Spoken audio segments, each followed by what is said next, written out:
Você já percebeu como certas ideias que pareciam impensáveis há alguns anos, de repente começam a parecer normais?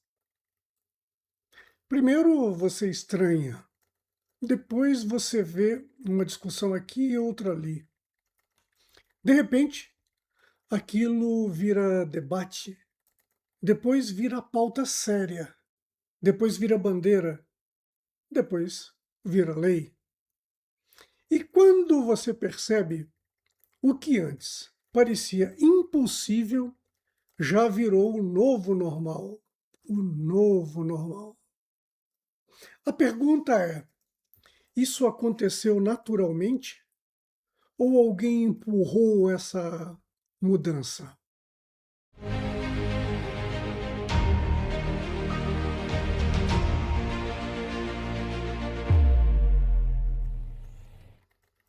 Olá, eu sou Aloysio, pesquisador e professor.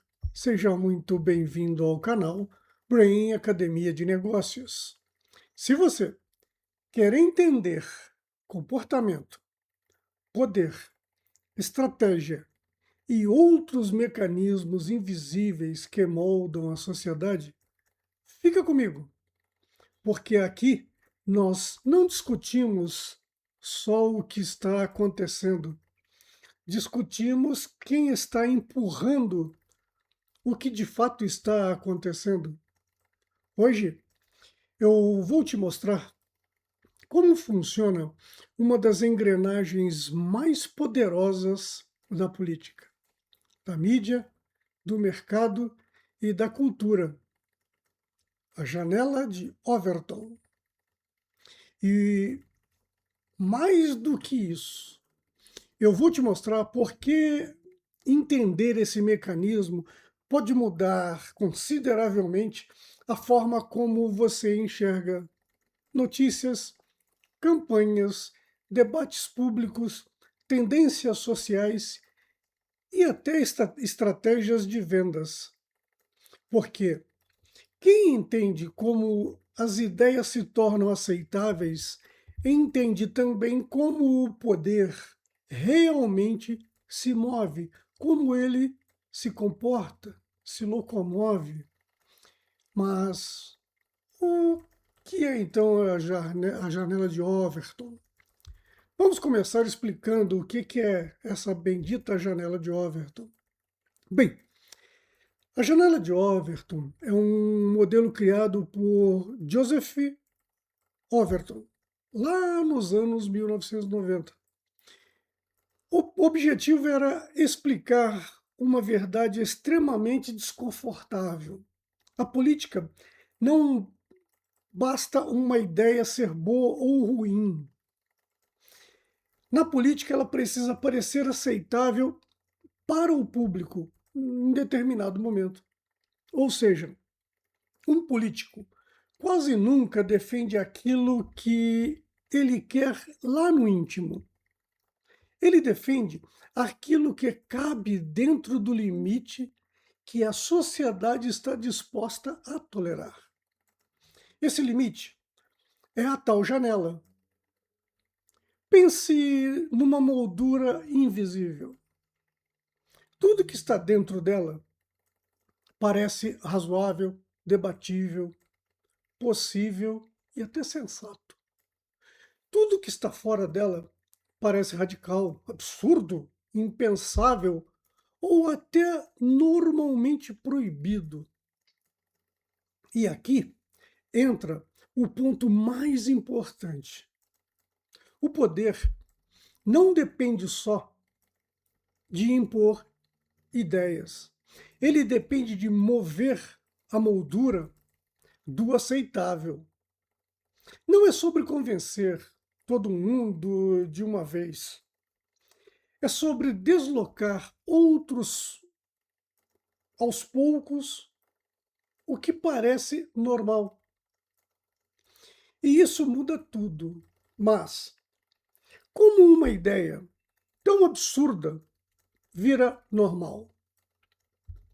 A maior parte das pessoas tendem a imaginar que mudanças sociais acontecem porque a sociedade evoluiu.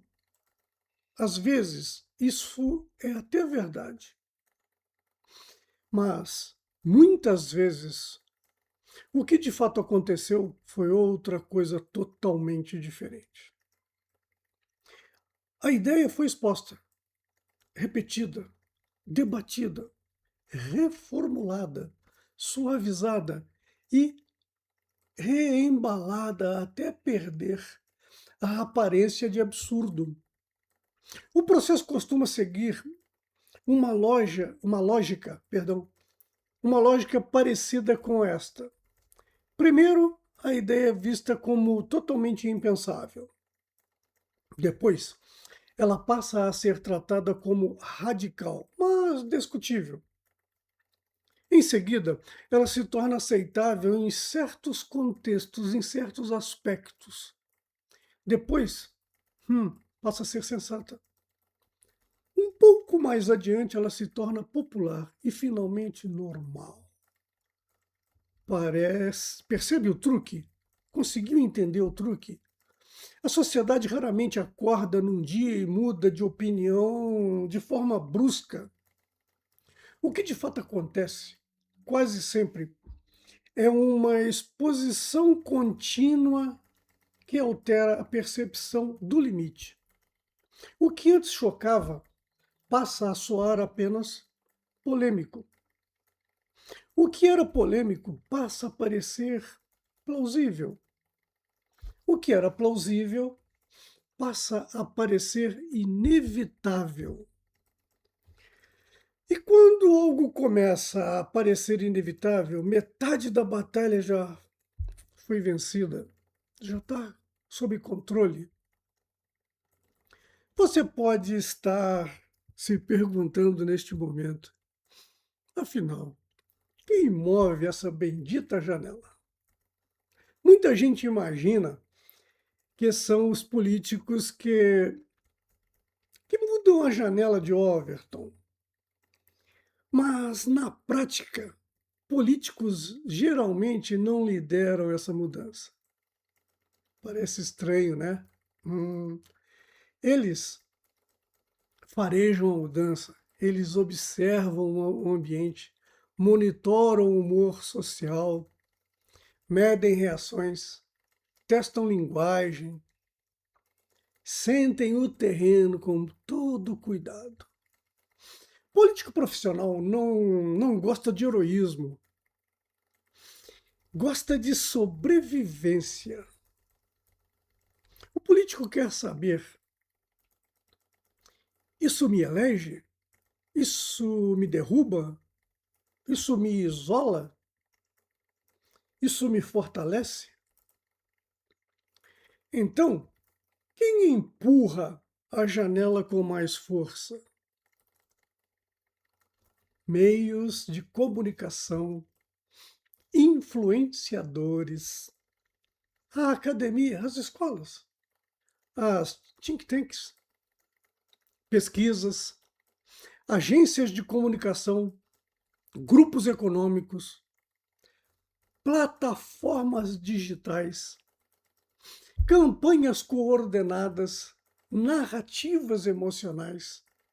Bem, em outras palavras, quem molda a percepção molda o campo do possível, o campo do realizável. E quem molda o campo do possível, mais cedo ou mais tarde, molda a política, molda o mercado e molda também o comportamento coletivo. Vamos a alguns exemplos que provam isso que eu estou dizendo. Vamos tirar isso da abstração. Pense em temas que, em algum momento, pareceram proibidos, inaceitáveis ou até impensáveis, mas depois passaram por grande transformação social. O papel da mulher no mercado de trabalho é um exemplo. O direito ao voto feminino, o divórcio, o casamento entre pessoas do mesmo sexo, o debate sobre drogas, a forma como o cigarro passou de símbolo de glamour para alvo de restrição pública. Independentemente do lado ideológico, cada tema, o ponto aqui é outro. A opinião pública muda. E muda dentro, dentro de processos muito bem estruturados, muito bem estabelecidos. Nada disso aconteceu do nada, não foi por acaso. Houve guerra de narrativa, houve pressão cultural, houve disputa simbólica, houve mídia, houve legislação, houve resistência, houve normalização gradual. E é aí que muita gente se engana feio, porque as pessoas acham que são donas das próprias opiniões o tempo todo, mas frequentemente elas estão apenas reagindo a uma paisagem mental que já foi redesenhada antes mesmo de que elas percebessem. É duro ouvir isso, né? Mas é melhor ouvir do que continuar sendo empurrado sem notar absolutamente nada. Vamos tornar nossa conversa ainda mais séria, um pouquinho mais séria. Quando você junta a janela de Overton com a engenharia social, você começa a enxergar a engrenagem por completo, a engrenagem toda, você tem um panorama maravilhoso. Engenharia social, no sentido amplo, é o uso de técnicas para influenciar comportamento humano em larga escala. Isso pode acontecer por governos, por empresas, mídia, grupos organizados ou até plataformas. E não, isso não significa que toda mudança social seja fraude ou conspiração. Seria simplista demais pensar assim. Mas significa sim que comportamento coletivo pode ser induzido, pode ser conduzido e acelerado por técnicas de influência.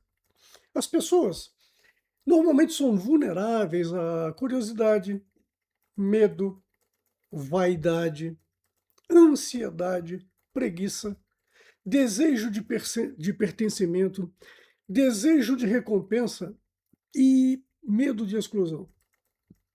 Agora, pense no poder disso somado a esse nosso ambiente digital no momento que nós vivemos atualmente, né? Nunca foi tão fácil coletar dados. Nunca foi tão fácil testar mensagens. Nunca foi tão fácil descobrir o que irrita, o que emociona, o que divide e o que engana, o que engaja. Nunca foi tão fácil empurrar milhões de pessoas na mesma direção, sem usar força física alguma, em momento algum.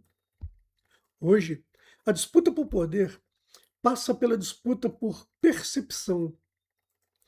Quem controla o enquadramento emocional de um determinado tema, muitas vezes controla o próprio resultado do debate. Você pode se perguntar de novo, e onde entra a janela de oportunidade? A essa altura podemos perguntar isso. Cadê a janela de oportunidade? A janela de Overton explica o que é aceitável, como nós já vimos até aqui. A janela de oportunidade explica quando agir, o momento de tomar uma atitude. E aqui está a conexão entre as duas, a janela de Overton e a janela de oportunidade. Uma janela de oportunidade é aquele curto período, aquele momento em que uma ação pode gerar um resultado muito maior do que geraria em condições absolutamente normais. No mercado, isso é timing. Na política, isso é timing. Na comunicação, isso é timing. Na guerra cultural, isso é timing. Na vida, aliás, quase tudo que muda de patamar depende de timing. Timing é até aquela coisa do tempo, o tempo certo de agir. O erro da maioria é imaginar que basta ter razão. Não basta. É preciso ter razão, estrutura, estratégia e o momento certo. Descobrir o momento certo de agir. Você pode ter a melhor pauta do mundo. Se ela estiver fora da janela de Overton, ela simplesmente morre. Você pode ter a melhor oportunidade do mundo. Se agir cedo demais ou tarde demais, perde. É por isso que políticos, empresários e grandes organizações não agem apenas com base em convicção. Eles agem quando duas coisas se alinham. O tema se tornou aceitável, o momento se tornou favorável, oportuno. Quando essas duas janelas se cruzam, decisões grandes acontecem. São nesses momentos que decisões são tomadas. Leis mudam, produtos explodem, campanhas viram, mercados reagem, narrativas se consolidam. Mas tem algo extremamente importante, um outro aspecto, que todos devem ter muito cuidado. O lado mais perigoso, as falsas janelas. Nem toda janela que você vê é real. Algumas são artificiais. No marketing, por exemplo, isso aparece o tempo todo. Preste atenção quando você ouvir. Última chance. Oferta por tempo limitado. Restam poucas unidades.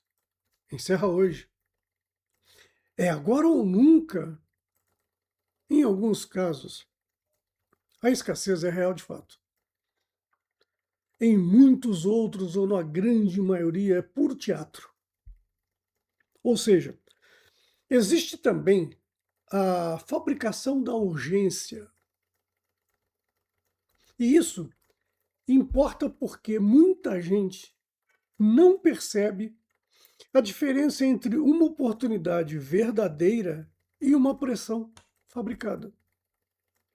A oportunidade real exige leitura estratégica. A urgência falsa exige apenas reação impulsiva, imediata, emocional.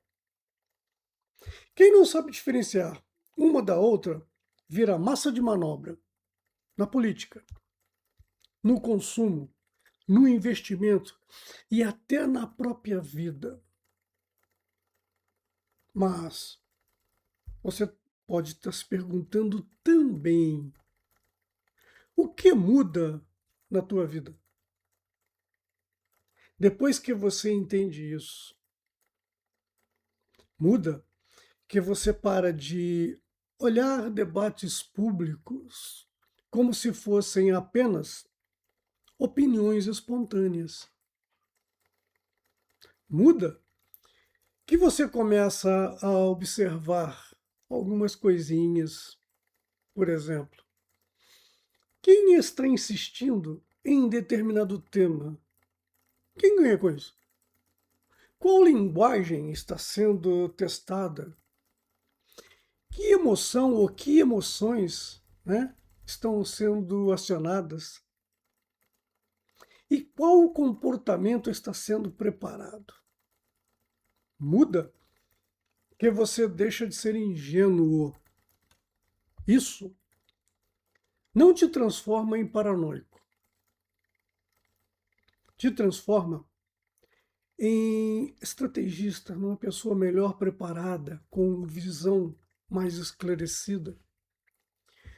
Você passa a perceber que o mundo moderno, ele não disputa apenas fatos. Ele disputa molduras, enquadramentos, percepções, sequência de exposição, velocidade de normalização. E quem entende isso sai na frente, se antecipa. E por quê? Porque começa a enxergar não só o que está sendo dito, mas o que está sendo tornado possível.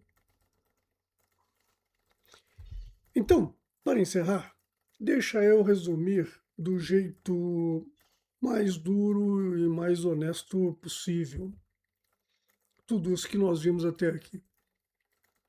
A maior parte das pessoas acredita que escolhe suas opiniões de forma livre, mas muitas vezes elas apenas escolhem dentro de um cardápio de ideias que já foi previamente tornado aceitável e lhes foi oferecido. Essa é a força da janela de Overton.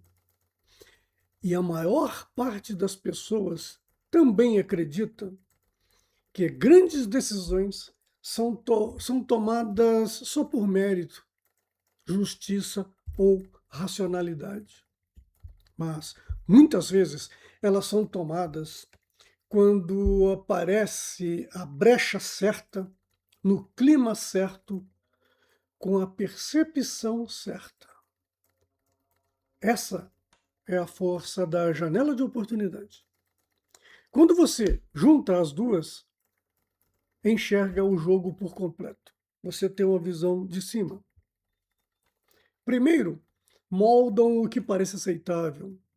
Depois, esperam ou fabricam aquele momento de agir. Então, ocorre o avanço. Isso vale para governos, vale para empresas, vale para campanhas, vale para ideologias, vale para produtos, vale para crises, vale também para você. A pergunta, no final das contas, é extremamente simples. Você está apenas vivendo dentro das janelas que abriram para você? Ou está aprendendo a identificar quem abriu essas janelas para você e por que elas foram abertas? Se você gostou desse vídeo, se ele agregou valor para você, se abriu tua cabeça, considere se inscrever no canal Brain Academia de Negócios. Compartilhe com teus amigos e familiares que ainda acham que a opinião pública é só uma soma inocente de opiniões individuais. Porque não é. Acredite. Acione o sininho para receber notificações sempre que publicarmos um vídeo novo aqui no canal. Deixa o teu gostei. Transformação começa com uma ideia. Vamos explorar juntos? Obrigado por assistir. Até a próxima.